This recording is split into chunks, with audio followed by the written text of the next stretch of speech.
Now let's look at the rules that cover the service. The server throws the ball up into the air and hits the ball into the service court diagonally opposite. If the server throws the ball up to serve but decides not to hit it, he can catch the ball with his hand or his racket. Or the server can let the ball bounce without any penalty. But if the server misses the ball when trying to hit it, it is a service fault. In this instance, Rosano seems to be caught in two minds. A second serve is awarded. It's also a fault if the ball hits the net post or single stick on a serve, even if the ball rebounds in after hitting the net post.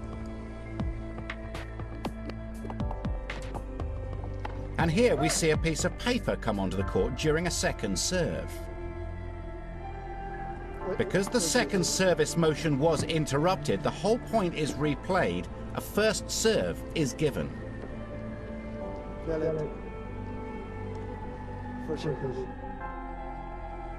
If the serve hits the top of the net but goes into the correct service court or hits the receiver, then a let is called. But only that serve is replayed.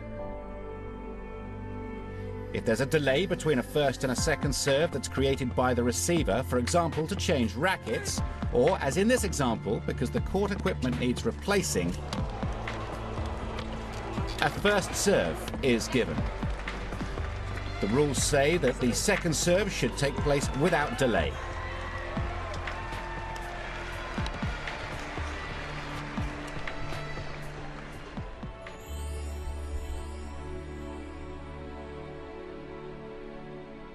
The foot fault rule says that the server cannot walk or run during the service motion, but that is very unlikely to happen. The foot fault rule is normally used because during the service motion the server touches the baseline with his foot, or the imaginary extensions of the center mark or sideline. The foot fault must not be called until the ball has been hit by the server. Otherwise this happens. In this case, he'd been foot faulted before he'd served.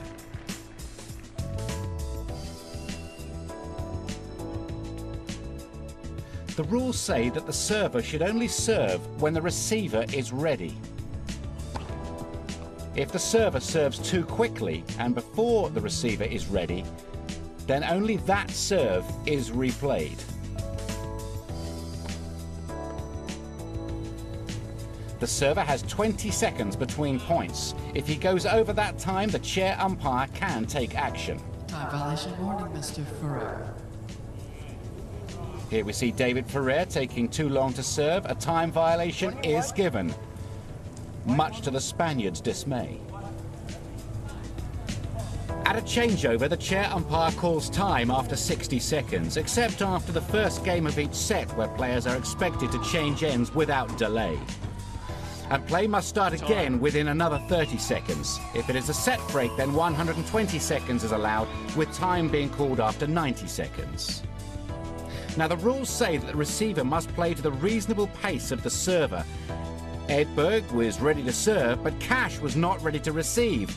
Therefore, he gets a time violation. Players change ends at the end of every odd game, that is, first, third, and fifth, and so on. And if the players forget, the chair umpire should remind them as soon as the mistake is made. Game Genelitis. Genelitis leads 5 games to 1. Second set.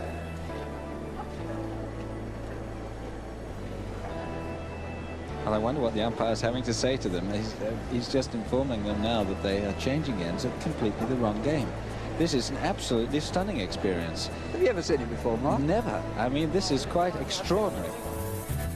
If you see the players are in the wrong place, tell them. So what would you do if an error was made? Well, the basic principle is that all points previously played stand.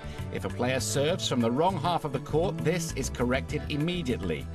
If the players are at the wrong ends, this is corrected immediately. With the wrong server, this is corrected unless a whole game has been played, in which case the new serving order continues. And if the wrong player receives in doubles, the team remain in these altered positions for that game only. This would also include within a tiebreak.